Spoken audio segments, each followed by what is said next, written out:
Busco un lugar para vivir y descansar, donde no hace falta ni llamar para llegar, donde pueda entrar y compartir la intimidad que anhela mi alma, que anhela mi corazón.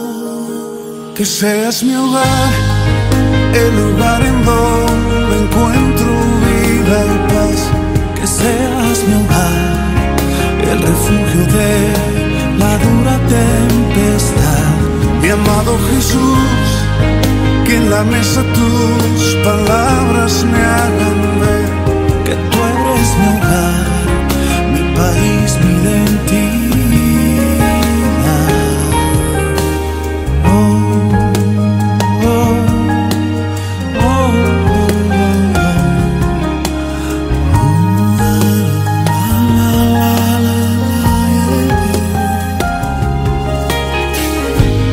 Mi corazón encuentra paz.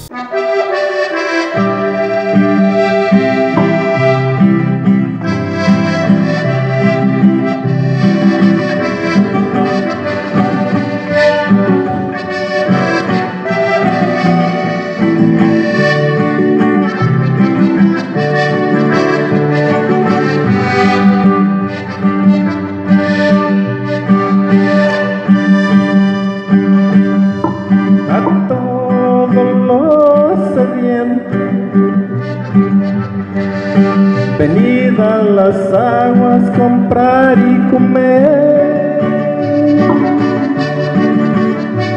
comprar sin dinero y sin precio,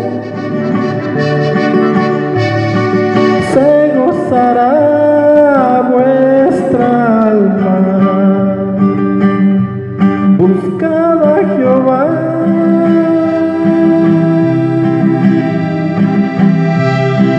mientras pueda ser hallado, llamadle ahora, en tanto que está cerca. Buscad a Jehová, mientras pueda ser hallado, llamadle ahora,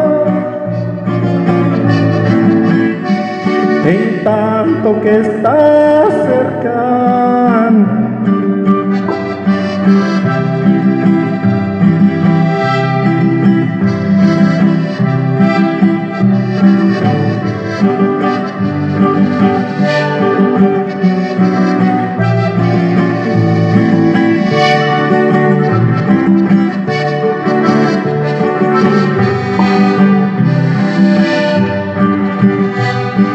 Deja el impío su camino,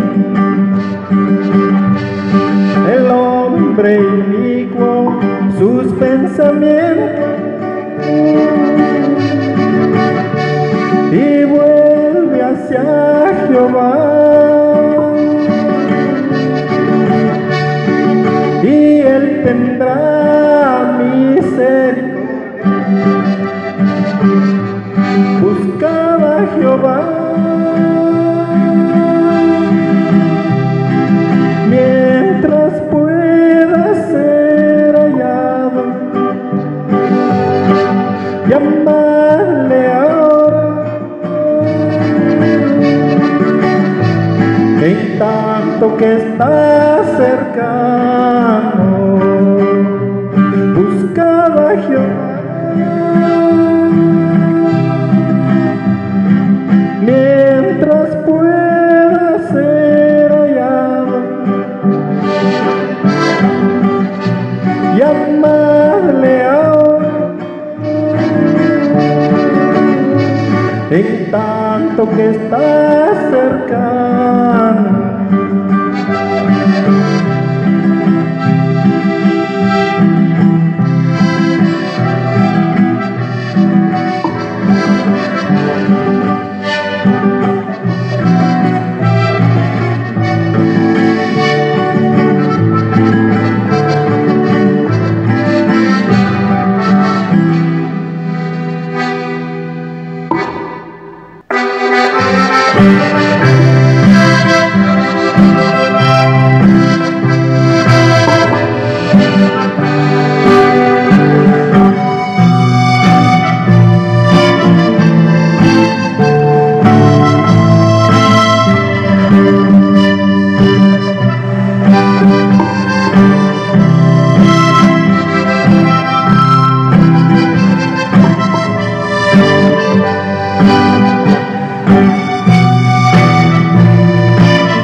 hazme un palacio cerca de Cristo. Dile a los ángeles que pronto iré, no importa cuándo, yo ya estoy listo, con tal que cerca de Cristo esté. No tengo riqueza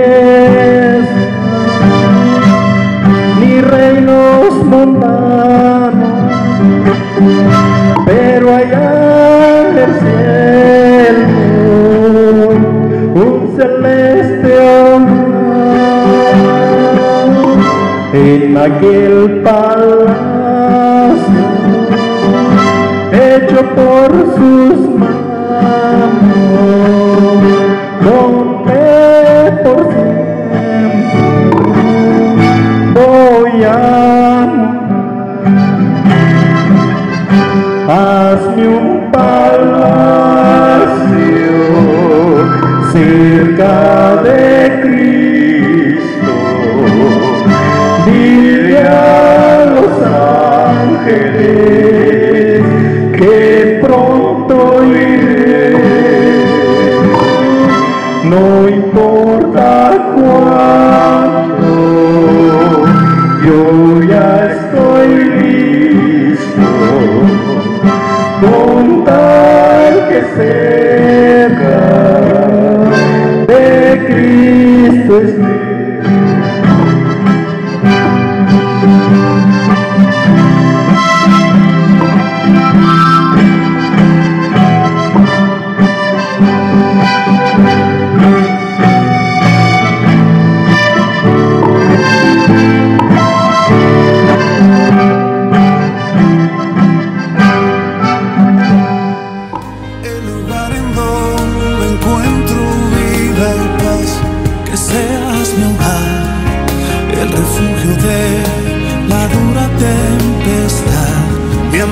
Jesús, que en la mesa tus palabras me hagan ver que tú eres mi hogar, mi país, mi identidad. El que es, el que era y el que ha de venir. Muy buenos días, amados hermanos. Les saludamos en el amor de Cristo una vez más. Nos sentimos muy honrados el poder llegar con una nueva enseñanza de la palabra del Señor. Nuevamente nos reunimos para nuestro estudio bíblico dominical. Han pasado las semanas y hemos estado siempre en ese hermoso ambiente de entender y aplicar estas verdades de la palabra de Dios en nuestros corazones. Así que yo quiero tomar este espacio para saludar a cada uno de ustedes, amados hermanos.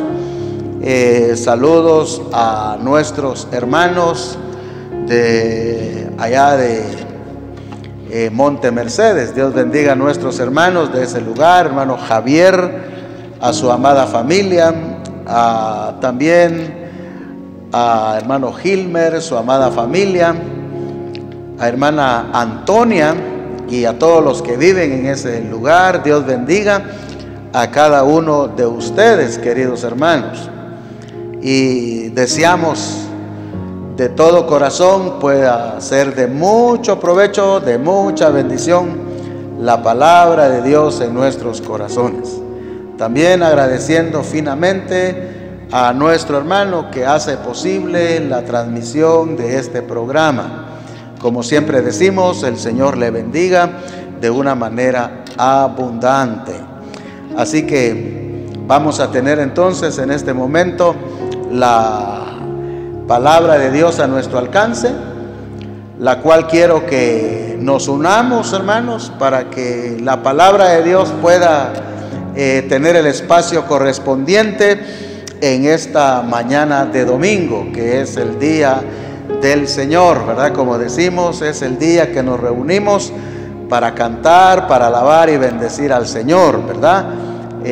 Tal vez ya no en el estilo como lo hacíamos hace algunos meses atrás, pero también la palabra nunca dejará de fortalecer nuestros corazones y de llevarnos a un nivel mayor en cuanto al conocimiento y la apreciación de la bendita palabra de Dios.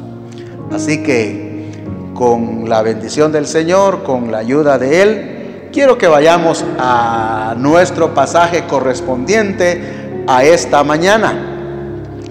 Y quiero abrir mi Biblia y usted también la puede abrir ahí donde está. Y vamos a ir, hermanos, hoy directamente al capítulo 4 del libro de Apocalipsis. Apocalipsis capítulo 4, pero no voy a leer los 11 versículos, sino solo quiero tomar 3 versículos de este hermoso capítulo 4 de Apocalipsis. Así que si usted tiene ahí su Sagrada Biblia, y si no, pues en pantalla le va a aparecer el pasaje que hoy voy a tener la oportunidad de llevarles en consideración. La palabra de nuestro Dios dice así: amados hermanos, después de esto miré, y he aquí una puerta abierta en el cielo. Y la primera voz que oí, como de trompeta, hablando conmigo, dijo: sube acá, y yo te mostraré las cosas que sucederán después de estas. Y al instante yo estaba en el Espíritu, y he aquí un trono establecido en el cielo, y en el trono uno sentado, y el aspecto del que estaba sentado era semejante a piedra de jaspe y de cornalina, y había alrededor del trono un arco iris semejante en aspecto a la esmeralda. Dios añada siempre bendición a esta hermosa palabra, hermanos. Un pasaje extraordinario, muy maravilloso. Y así todo el capítulo 4, el capítulo 5 y todos los pasajes de la Sagrada Escritura son pasajes tan preciosos que nos alientan, que nos animan y que nos dan una nueva perspectiva en cuanto a nuestra fe. Quiero traer, hermanos, a nuestra referencia al doctor Juan Ormé. Hace ya un tiempo que yo leí un libro que escribió el doctor Juan Ormé. Él escribió un libro que él tituló Dios, ¿quién eres tú? Así tituló él ese libro, Dios, ¿quién eres tú? En este libro el doctor Juan Ormé describe de una manera maravillosa quién es Dios, cómo se revela Dios en su palabra y cómo se revela también por medio de su creación. Es interesante, hermano, ese libro. Ya hace un buen tiempo que yo tuve la oportunidad de leerlo. Pero lo que quiero decir, hermanos, es que cuando nos acercamos a la profecía bíblica, logramos apreciar más de cerca quién es Dios. Es cierto, hermanos, que a través de los temas de la Biblia uno puede apreciar a Dios, contemplar su hermosura en todo lo que concierne a su palabra bendita. Pero cuando nos acercamos a la profecía bíblica, podemos apreciar más de cerca quién en realidad es nuestro Dios. Es interesante para nosotros los cristianos conocer un poco más a Dios. El conocer a Dios no significa yo le conozco porque ya le creí, ya lo tengo en mi corazón. Eso es parte inicial de la vida del cristiano. Pero a la medida que nosotros vamos conociendo algunos temas que la Biblia nos presenta, nosotros vamos conociendo a Dios, y es necesario, pues cuando de acuerdo al nivel del conocimiento que tengamos de Dios, esa va a ser la manera en que nosotros vamos a cuidar de nuestra vida, vamos a cuidar de nuestra fe, y vamos a tener también la oportunidad de convivir con los que nos rodean. Por eso, hermanos, el pasaje que leímos inicia la profecía. Es un cuadro totalmente diferente del capítulo 2, capítulo 3, que hemos estado meditando en algunos espacios que hemos tenido también. Pero en el capítulo 4 prácticamente se abre el telón de la escena en la que el Señor va a tener la bondad de podernos llevar al conocimiento de las cosas que conciernen a la profecía bíblica, a lo que concierne a las cosas que van a ocurrir en el futuro. Yo tengo un profundo agradecimiento en mi corazón de la manera en que Dios ha tenido esa bondad de poder darnos a nosotros una panorámica, de darnos a nosotros el privilegio de poder ver hacia adelante. Pero no es para que nosotros, hermanos, satisfagamos nuestra curiosidad.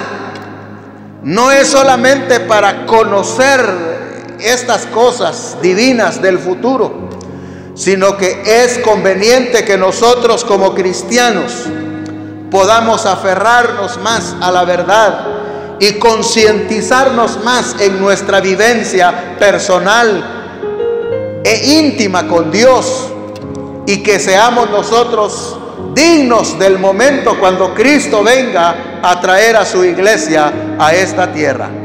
Esa es la razón que me inspira a mí poder nosotros mismos tener este hermoso privilegio de conocer a Dios un poco más de lo que ya le conocemos.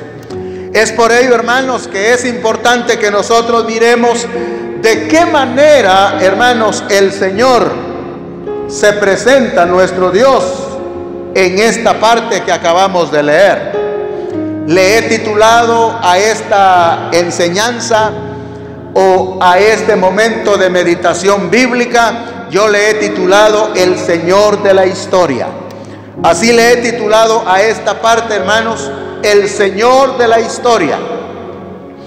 Pues vamos a tener la oportunidad de ir viendo otros aspectos en el capítulo 4, pero no tenemos el tiempo suficiente para verlo todo de una sola vez, sino vamos poco a poco, paso a paso, tratando de visualizar estas profundas verdades que tenemos en la palabra.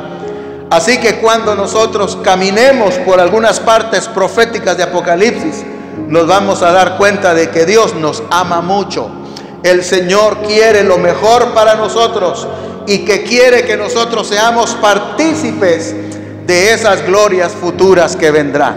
Así que, hermanos, ¿cómo se presenta Dios en esta parte que hemos leído hoy? Quiero mencionar tres cosas, tres aspectos, tres maneras en que Dios se identifica en esta parte que acabamos de leer. Primero, hermanos, yo quiero que veamos que Dios en esta parte, Dios se presenta como un Dios que tiene un programa diseñado. Es lo que yo quiero que miremos entrando en algunos aspectos de la palabra de Dios en esta ocasión. Dios se presenta como Dios que tiene un programa diseñado. Tengo la tentación inmediatamente de decir, hermanos, que Dios no es un Dios que hace las cosas al azar. Dios no es un Dios que hace las cosas porque se le antoja hacerlo, sino que Dios tiene un plan diseñado. Dios tiene un programa escrito. Dios tiene una agenda, si me permite esta forma. Es una forma de entender, hermanos, de que Dios está teniendo el desarrollo de su programa a lo largo de la historia. Sale de punto A y llega a punto Z. Esa es la razón. Dios entonces, hermanos, en su palabra nos va a indicar que Él tiene un programa. Y por eso voy a volver a leer, hermanos, el versículo 1 del capítulo 4. Dice la palabra del Señor así: después de esto miré, y he aquí una puerta abierta en el cielo. Y la primera voz que oí como de trompeta hablando conmigo dijo: sube acá, y yo te mostraré las cosas que sucederán después de estas. Hay varios detalles en el versículo 1 que yo no quisiera pasar desapercibido. Pero dado, hermanos, a la importancia que nos revisten otros detalles más adelante, yo solo quiero tomar esa parte en donde a Juan, el Espíritu Santo, el Señor mismo le dice: y yo te mostraré las cosas que sucederán después de estas. Es importante para mí, hermanos, mencionar esa parte que tenemos acá que dice: y te mostraré. Eso de demostrar, hermanos, es abrir el telón de la historia. Mostrar significa, hermanos, dar a conocer, indicar, es lo que quiere decir mostrar. Y el Señor dice: y yo te mostraré. Ninguno tiene autoridad sobre el futuro, hermanos. Nadie puede conocer el más allá. Solo Dios en su infinito conocimiento, Él conoce el pasado, el presente y el futuro. De tal manera que solo Él puede dar a conocer las cosas que van a acontecer en el futuro a partir de mañana en adelante. Pero, hermanos, aquí la palabra del Señor dice: y yo te mostraré las cosas que sucederán. Esta es la otra palabra, hermanos. La palabra dice: estas cosas sucederán. Las cosas que yo te voy a mostrar tienen que suceder. La palabra sucederán, hermanos, significa que este programa de Dios es un programa irrevocable. No podemos nosotros, hermanos, detener lo que Él piensa hacer. No podemos nosotros, hermanos, decir al Señor: Señor, no hagas esto, no permitas que venga este sufrimiento. No, hermanos, Dios tiene una programación del cual Él no va a retractarse, porque el carácter de Él así es.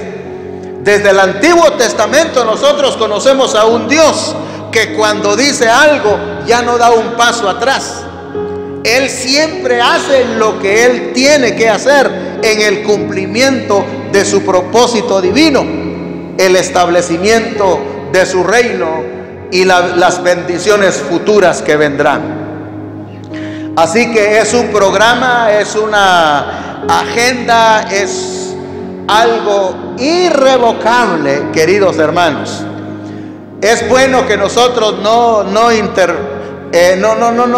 nos metamos a decir: Señor, te pedimos que no hagas esto, te pedimos que no vengan los juicios. No se puede, hermanos. Por eso la Biblia dice: y yo te mostraré las cosas que sucederán después de estas. También, hermanos, cuando dice después de estas, no tiene más que la interpretación de lo que ha ocurrido en el capítulo 2 y capítulo 3 de Apocalipsis. En el capítulo 2 y el capítulo 3 de Apocalipsis se enfoca la historia y el desarrollo de la iglesia y las cosas que están implicadas dentro de la iglesia. Pero la iglesia va a llegar a su fin. La iglesia va a llegar a su final en esta tierra. cuando el Señor determine en su voluntad llevarse a la iglesia a su presencia.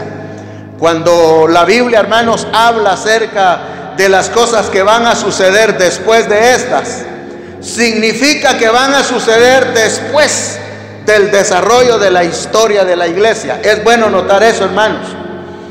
Y cuando nosotros, hermanos, pensamos y las cosas que van a suceder de los juicios que caerán en la tierra, ¿afectará a la iglesia? Pues yo quiero decirles, hermanos, que dentro de todos los conocimientos y pensamientos que se promulgan, que se dan a conocer, nosotros entendemos por la palabra que Dios guardará a la iglesia de los juicios que vendrán. En su momento, Dios quiera, nos permita poder decir algo acerca de estas cosas. Pero vuelvo, hermanos, a decir que la palabra del Señor nos dice que las cosas que Dios tiene ya en su programa se va a tener que ejecutar, porque Él, hermanos, así lo ha determinado. Eso es lo que dice la palabra acá. También, hermanos, es importante subrayar que el hombre no conoce el programa de Dios. El hombre no conoce cómo Dios tiene desarrollado el tema de la historia. Me refiero, hermanos, a hombres que no tienen a Cristo en su corazón. Me refiero a las personas que no tienen acceso directo a la enseñanza bíblica, a la enseñanza profética. Me refiero a los que no tienen a Cristo en su corazón, en el sentido, hermanos, de que caminan sin Dios. Y como ellos no tienen conocimiento de este programa, entonces, hermanos, ellos actúan contrariamente a Él, o actúan contrario a Él. Es, hermanos, algo que nos debe de poner a pensar en que el hombre que no conoce este programa, que no conoce la historia que se va desarrollando según Dios lo ha establecido, el hombre le da las espaldas al Señor. El hombre le da las espaldas a Dios. En realidad, hermanos, nos hemos dado cuenta de la gente que aún viendo los juicios divinos, aún viendo, hermanos, la manera en que Dios está enviando sus juicios a la tierra, el hombre todavía sigue en su corazón necio, sigue dentro de sí, hermanos, dándole solo la oportunidad a Él y no le da un lugar a Dios en su corazón. ¿No le parece, hermanos, que es contradictorio todo eso?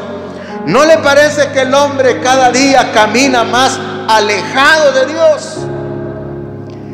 ¿Cuánto nos asombra, hermanos, el mundo, la gente que no tiene a Dios, que no tiene a Cristo en su vida? Demuestra, hermanos, una total rebeldía, demuestra una total soberbia contra Dios y su bendita palabra. Es porque no conoce el programa, es porque no sabe lo que va a ocurrir. Y algunos que conocen el programa de Dios, todavía nos atrevemos a desafiar a Dios. Todavía nos atrevemos a darle las espaldas a Dios, en lugar de humillarnos, en lugar de darle gracias a Él y adorarlo. Hacemos cosas, hermanos, que lastimosamente es la expresión de nuestro humanismo, de nuestra carnalidad. Pero Dios nos guarde de eso, hermanos. Que Dios nos ayude y que el conocimiento nos ayude a ir a Dios, a postrarnos a Él, a arrodillarnos delante de Él. También, hermanos, el hombre que nosotros miramos alrededor del mundo trata la manera, hermanos, de decir que Dios no está preocupado. Trata de indicarnos de que a Dios no le interesa al hombre, que no le interesa a la humanidad. Y ha llegado al punto, hermano, de decir: Dios no va a intervenir nunca. Dios nunca va a hacer tal cosa. Dios nunca va a ser malo. Dios, si es que existe. Pero no creemos que Dios tenga interés en el mundo o que intervenga en alguna manera. Podríamos pensar, hermanos, que esta idea del hombre es una idea equivocada, es una idea distorsionada, pues cuando Dios ha dado la revelación de su palabra, cuando Dios envió a su Hijo Jesucristo al mundo, cuando Él ha desarrollado los eventos en la historia, está haciendo un llamado, está interviniendo en la historia para demostrarle al ser humano que a Dios le interesa este mundo, le interesa a las personas que viven en esta tierra, y por consiguiente, hermanos, Él va a intervenir en la historia del mundo. Él va a intervenir irremediablemente, querramos o no. Él interviene. Eso es lo que nosotros estamos tratando de ver en estas meditaciones bíblicas. No está de más, hermanos, hablar un poquito sobre lo que piensa el humanismo secular y filosófico. El humanismo secular y filosófico proclama que Dios no es necesario para el progreso humano. El hombre puede vivir sin Dios. El hombre puede llevar adelante las cosas sin que Dios esté participando en las acciones humanas. Así lo revelan las disposiciones de los gobernantes del mundo. Así, hermanos, lo manifiesta la actitud del hombre en todo el mundo, en los países desarrollados, en los países grandes como en los países pequeños. Esta manera de actuar del hombre es como que si dijera que no tenemos necesidad de Dios. Pero queda demostrado, hermanos, queda y quedará demostrado por la Santa Escritura de que Dios va a poner al hombre en el cuadrilátero. Dios va a poner al hombre en el banquillo de los acusados. O Dios va a poner al hombre entre la espada y la pared.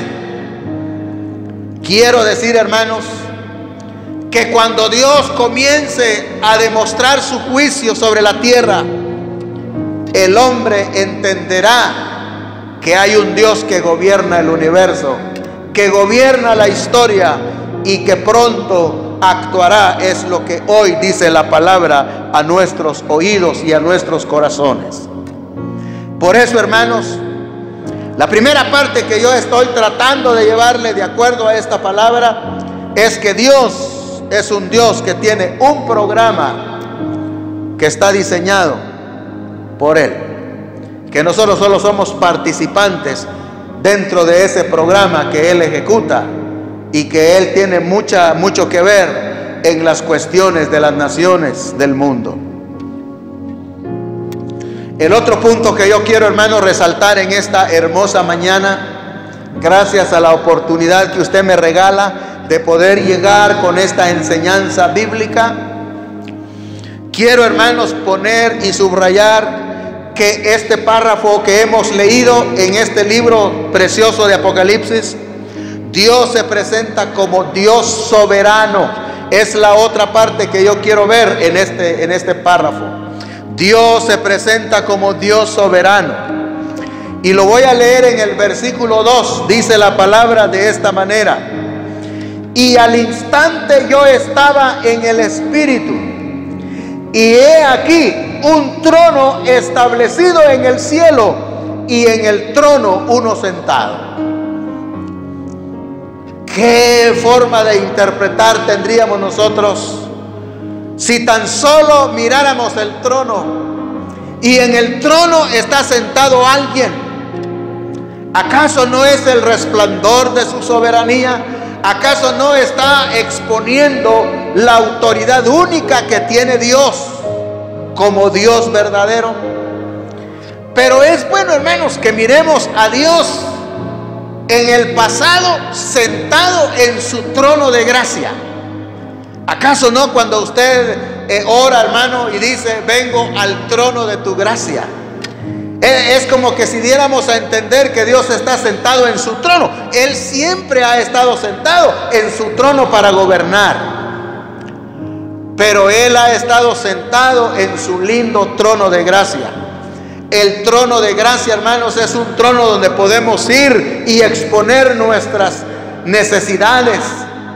Ese trono de gracia es un trono donde podemos ir a buscar la frescura para nuestro corazón sediento. Es donde podemos llegar confiadamente al trono de la gracia de Dios y obtener socorro. Pero la palabra de Dios, hermanos, nos indica que este trono de gracia llegará a su fin. Algunos dicen: Dios es amor, Dios nos quiere mucho, Dios es bondadoso y misericordioso. Y yo le digo sí. Pero también, hermanos, el trono del amor de Dios, el trono de la gracia, también llegará a su final. Cuando Dios, hermanos, nos revela en su palabra que Él está sentado en su trono. Este trono, hermanos, ya no es un trono de gracia, sino la palabra nos deja ver, hermanos, que por la manera en que se desarrollan los pensamientos en el capítulo 4, el capítulo 5 y luego la aperturación de los sellos que tenemos en el capítulo 6, es que este trono es un trono de juicio. Es un trono donde Dios demostrará al hombre que ha caminado en contra de Él, que ha vivido a espaldas de Dios, que ha caminado, hermanos, con soberbia, que ha caminado con necedad. El Señor entonces, hermanos, llevará a cabo un momento de juicio a la tierra. Y Él lo que quiere, hermanos, decirnos la soberanía de Dios en cuanto al trono que está establecido en el cielo. Y al instante yo estaba en el Espíritu, y he aquí, esa palabra he aquí, está, hermanos, como diciéndonos una realidad, algo que no va a pasar desapercibido. Pero luego, hermanos, dice: un trono establecido en el cielo, y en el trono uno sentado. Esa expresión, hermanos, de que Él está sentado, es para indicar que el juicio comenzará en breve, comenzará en un momento, cuando el hombre, hermanos, esté afanado en sus quehaceres, cuando el hombre esté buscando su bienestar, cuando el hombre vaya tras el materialismo, cuando el hombre, hermanos, diga paz y seguridad, entonces, como la Biblia dice, vendrá sobre ellos destrucción repentina. Esto, hermanos, del trono del Señor es como un juez y Señor que intervendrá en la historia, que es lo que quiero remarcar. La Biblia dice, hermanos, que Él está sentado ahora en su trono, pero no en su trono de gracia, sino en su trono de juicio. Y Él está sentado como juez y como Señor que intervendrá en la historia del mundo. No vaya a pensar, hermano, que el mundo va a seguir y mejorar, sino la Biblia dice que van a haber juicios de Dios, los juicios que Él desatará para demostrarle al mundo que Dios llegará hasta el límite de su paciencia. Quiero leer, hermanos, algunos versículos que están relacionados con este aspecto del trono del Señor. Tal vez logramos entender un poquito más lo que tiene que ver con la soberanía de nuestro Dios descrito en este pasaje bíblico. El texto que quiero leer, hermanos, es el texto que tenemos en el Salmo número 9. Usted puede leer ahí, hermanos, hablando sobre el trono del Señor a horas, de acuerdo a la instrucción de Apocalipsis. El capítulo 9 de este precioso libro de los Salmos también, específicamente el verso 7, Salmos 9:7, dice así esta palabra de nuestro Dios: pero Jehová permanecerá para siempre, ha dispuesto su trono para juicio. Ve, hermano, como también en otras partes de la Biblia se anticipa este momento que Apocalipsis está puntualizando. Dice, lo voy a leer, pero Jehová permanecerá para siempre. Y es que más adelante vamos a decir, hermanos, que en cuanto a los reinos del mundo, pasarán a la historia. Los reinos de la tierra dejarán de ser, pero el Señor permanece como rey para siempre, eternamente. Y Él ha dicho que los tronos del mundo, los reinos del mundo, vendrán a Él a juicio. Serán juzgados de la manera en que Dios lo ha declarado. Por eso la Biblia dice, pero Jehová permanecerá para siempre. Ha dispuesto su trono para juicio. Aparte de este texto, hermanos, hay otro texto muy precioso también en el libro de Daniel, capítulo 2, versículo 44. ¿Quiere usted buscar ahí, hermano, en Daniel, capítulo 2, versículo 44? Este hermoso texto dice de la siguiente manera. Daniel 2, 44 dice: y en los días de estos reyes, el Dios del cielo levantará un reino que no será jamás destruido, ni será el reino dejado a otro pueblo. Desmenuzará y consumirá a todos estos reinos, pero Él permanecerá para siempre. Ve, se habla de que el Señor en su trono siempre será eterno, el que era, el que es y el que ha de venir. Y luego, hermanos, dice que los reinos de la tierra serán destruidos, dice literalmente. Y en los días de estos reyes, hablando de los gobiernos de los imperios del mundo, de acuerdo al sueño de Nabucodonosor en el capítulo 2, en donde dice que los grandes imperios de la tierra pasarán a la historia, incluyendo al imperio romano, que resurgirá en el futuro, pero que ningún reino quedará en pie. Dice la Biblia, hermanos, y en los días de estos reyes, los reyes de los imperios, el Dios del cielo levantará un reino que no será jamás destruido.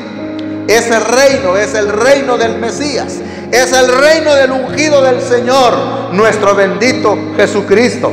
Y dice, desmenuzará y consumirá a todos estos reinos, pero Él permanecerá para siempre.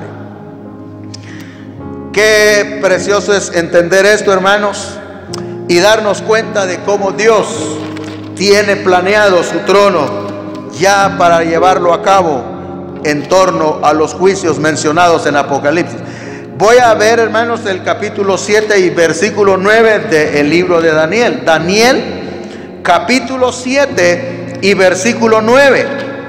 La palabra de Dios dice de esta manera: estuve mirando hasta que fueron puestos tronos, y se sentó un anciano de días, cuyo vestido era blanco como la nieve, y el pelo de su cabeza como lana limpia. Su trono llama de fuego, y las ruedas del mismo fuego ardiente. Aquí, hermanos, la descripción del anciano de días. Naturalmente nosotros, hermanos, inmediatamente nos damos cuenta que se refiere a nuestro bendito Dios, a Jehová Dios de los ejércitos. Pero luego dice, hermanos, que su trono llama de fuego, y las ruedas del mismo fuego ardiente. Hermanos, el fuego acá no es más que los juicios que Dios ejecutará en el futuro. Lo más importante es que nosotros, hermanos, nos preguntemos, pero ¿cuándo esos juicios van a caer? Poco a poco vamos a ir entrando en algunos detalles, hermanos, con la ayuda del Señor, para que nosotros podamos ver en qué momento de la historia se arrancará con este espacio de los juicios que van a caer a la tierra. Lo importante ahora, hermanos, es que los detalles que nos están dando acerca de Dios en este pasaje nos ayuda, hermanos, a conocer que Dios tiene un programa escrito, Pero también dice que Dios es un Dios soberano. Él es el soberano de la tierra y no hay otro, hermanos. No hay nadie en el mundo, nadie en la tierra que pueda tener estas características. Especialmente cuando entremos al capítulo 5, nos vamos a dar cuenta de que no hay Señor en la tierra, no hay dominio en la tierra que pueda tener las capacidades de desarrollar los propósitos eternos de Dios. Quiero ir, hermanos, a la tercera parte de este párrafo. El punto número 3, hermanos, es que Dios se presenta aquí como Dios de perfección y excelencia. Esta es la otra manera en que Dios se da a conocer. Conozcamos a Dios, hermanos, pero no solo para saber quién es Dios, aunque no lo veamos con nuestros propios ojos, pero a través de la Biblia podemos contemplar quién es el Dios a quien servimos, a quien adoramos, y a su Hijo Jesucristo y a nuestro bendito Espíritu Santo. Pero acá en esta parte, hermanos, Dios se presenta como un Dios de perfección y excelencia. En el versículo 3, hermanos, yo quiero que leamos esta parte.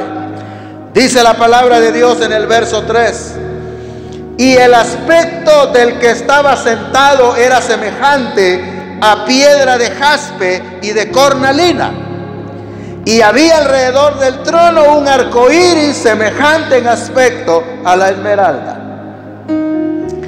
Quiero, hermanos, sin ir a tantos datos, Juan en esta parte, en el versículo 3, está usando metales, está usando diamantes, hermanos. Está utilizando diamantes preciosísimos para describir el carácter de Dios. Y luego, hermanos, cada diamante tiene su particular forma de expresarse, que nos ayuda a entender en este simbolismo, porque no es más, hermanos, que unas similitudes que está utilizando el apóstol Juan. En estos símiles que él utiliza, nos ayuda, hermanos, a ver cuáles son las características de Dios en cuanto a su ser, en cuanto a su carácter. Él es perfecto y excelente. Dicho sea de paso, hermanos, nosotros debemos procurar la perfección y la excelencia, no la mediocridad. No, hermanos, las cosas a medias, no las cosas más o menos, no. Si tenemos a un Dios que expresa perfección y excelencia, los que somos sus hijos debemos procurar, buscar también esa excelencia, hacer las cosas de la mejor manera para Dios, porque eso le honra y le glorifica.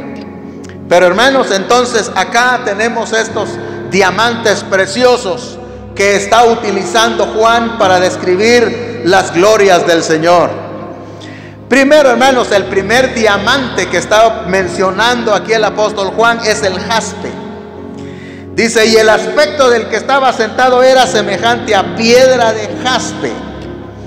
Hermanos, cuando buscamos un poco sobre lo que es el jaspe, dice que es un diamante de lustre brillante, de luz blanca.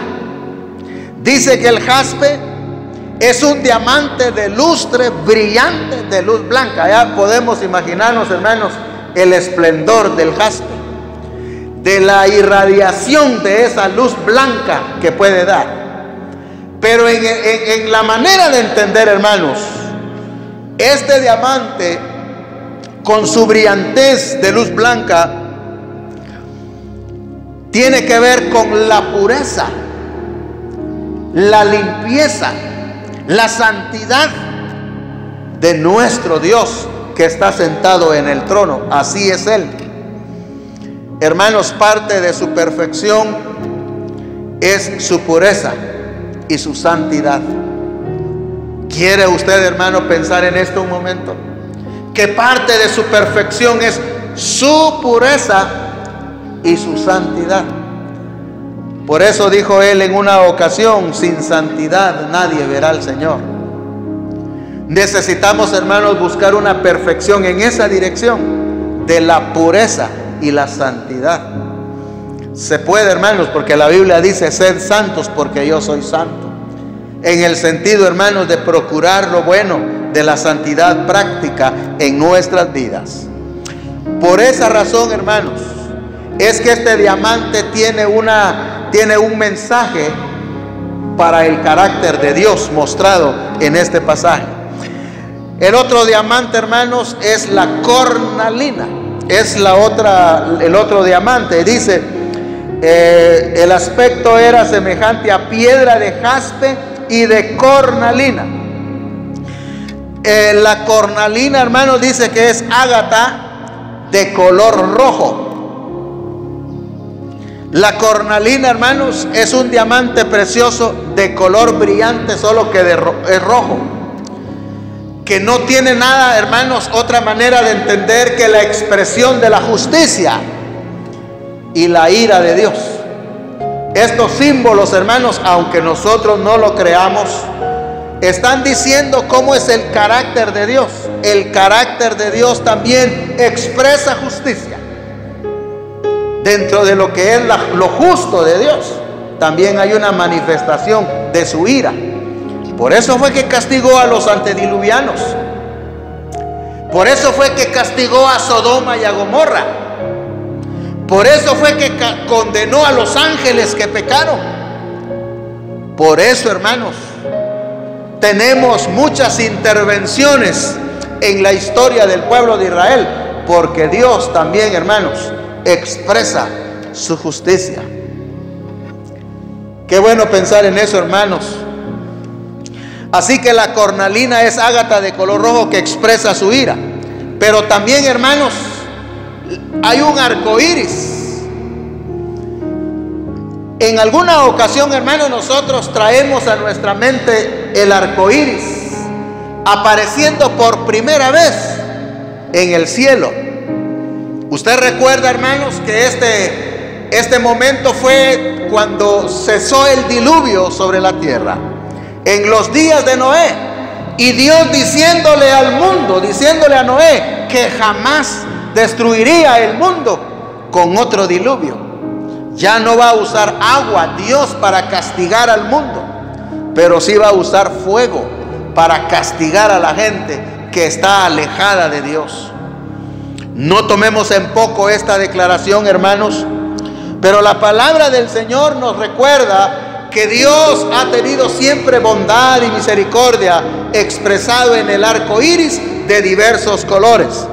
Pero la palabra del Señor dice acá: y había alrededor del trono un arco iris semejante en aspecto a la esmeralda. Esto, hermanos, de la esmeralda que tenemos acá, la esmeralda es un diamante que irradia luz verde, es una luz preciosa, es un diamante, hermanos, de color verde. Y dice, hermanos, que este diamante significa la tranquilidad. Significa, hermanos, que Dios no está, hermanos,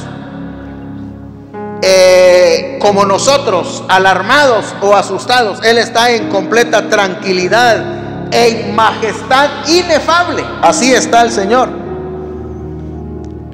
Cuando, hermanos, pensamos en Dios, por eso que nos ponemos tranquilos y nos ponemos nosotros bien cuando nos acercamos al Señor, nos rejuvenecemos, volvemos nosotros nuestra vida tranquila, porque Dios es así. En este caso, hermanos, la esmeralda está reflejando en cierta forma la bondad y la misericordia de Dios, que así es Él. Él nunca condenará al mundo, nunca mandará sus juicios sin antes dar un espacio de oportunidad para que la gente cambie. Aquí, hermanos, está expresada las características de Dios o sus atributos divinos, del amor, de lo justo, de lo santo, de lo bueno. Pero no significa, hermanos, que tolera la maldad de los seres humanos. Los atributos de Dios son las expresiones de su perfección y de su excelencia. Eso no significa que Dios, hermanos, mirará al mundo en su pecado y dejará que esto siga así. Dios también, hermanos, llevará a los pecadores al momento de la reflexión y al entendimiento de su palabra. Yo quiero concluir esta exposición bíblica, hermanos, esta enseñanza dominical. Quiero concluir, hermanos, esta pequeña parte que acabamos de leer, que los seres celestiales, oiga bien, los seres celestiales como ángeles y autoridades, como querubines, serafines de altos rangos en el cielo, solo saben rendir honor y gloria al que está sentado en el trono. No voy a pasar por alto esto, hermanos, y vamos a ver a los seres celestiales que reconocen quién es Dios, quién es Jesucristo y el Espíritu Santo. Y luego dice el versículo 9, 10 y 11: y siempre que aquellos seres vivientes dan gloria y honra y acción de gracias al que está sentado en el trono, al que vive por los siglos de los siglos, los 24 ancianos se postran delante del que está sentado en el trono y adoran al que vive por los siglos de los siglos, y echan sus coronas delante del trono diciendo: Señor, digno eres de recibir la gloria y la honra y el poder, porque tú creaste todas las cosas y por tu voluntad existen y fueron creadas. Hermanos, miren los seres celestiales que hacen: se postran, honran, adoran al que vive por los siglos de los siglos, y reconocen que todo lo que hay es de Él, es obra de sus manos. Pero el hombre, ¿qué hace, hermano? ¿Qué hace el hombre sin Dios? ¿Qué hace el hombre sin Cristo? Ya he dicho mucho, hermanos, acerca de que el hombre va en contra de Dios con sus actos. Pero dejemos a la persona sin Dios por un ladito, un momento. Ahora pensemos en nosotros, usted y yo, que conocemos en mínima parte a Dios. ¿Qué estamos haciendo? ¿Cuál es nuestra actitud? ¿Cuál es nuestra manera de entender a Dios?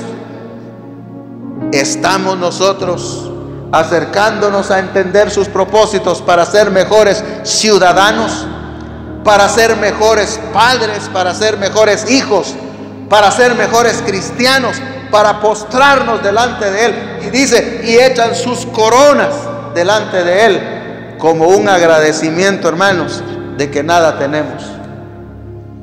Que no venga la jactancia de decir: tengo esto, tengo lo otro y nada me hace falta, sino que digamos: Señor, aquí está, de lo tomado de tu mano te damos, de lo que tú nos has dado te traemos, Señor, aquí está. Que Dios nos ayude, hermanos, que el Padre Celestial nos siga iluminando. Y aquí quiero dejar yo esta meditación, esta enseñanza, como usted lo quiera tomar. Lo cierto es que mi deseo es que ya comenzamos a ver quién es el Dios de la historia, quién es el Señor de la historia. ¿Quiere usted reconocerlo como su Señor? ¿Quiere usted saber que no hay otro Señor en la tierra? Los que tienen señores, los que tienen personas que los adoran, yo quiero decirles que están equivocados.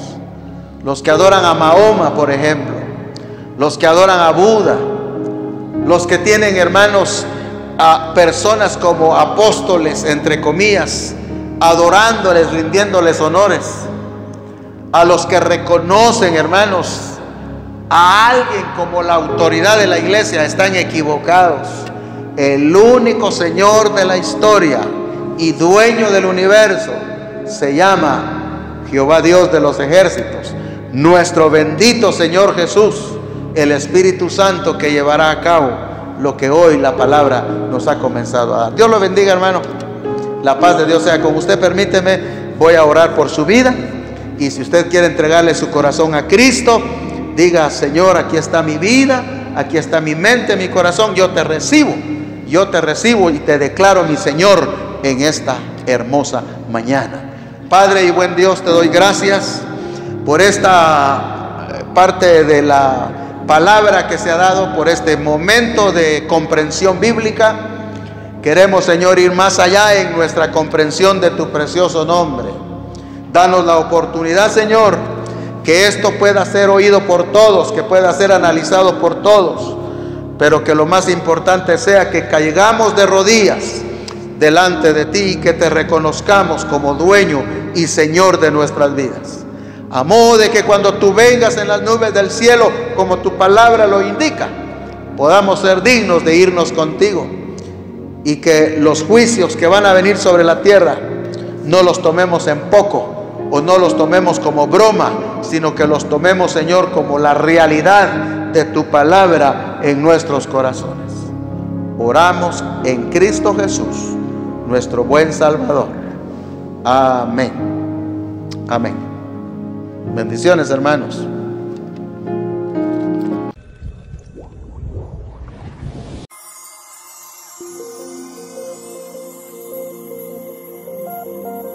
No podemos entrar si no fuera por la sangre de Jesús.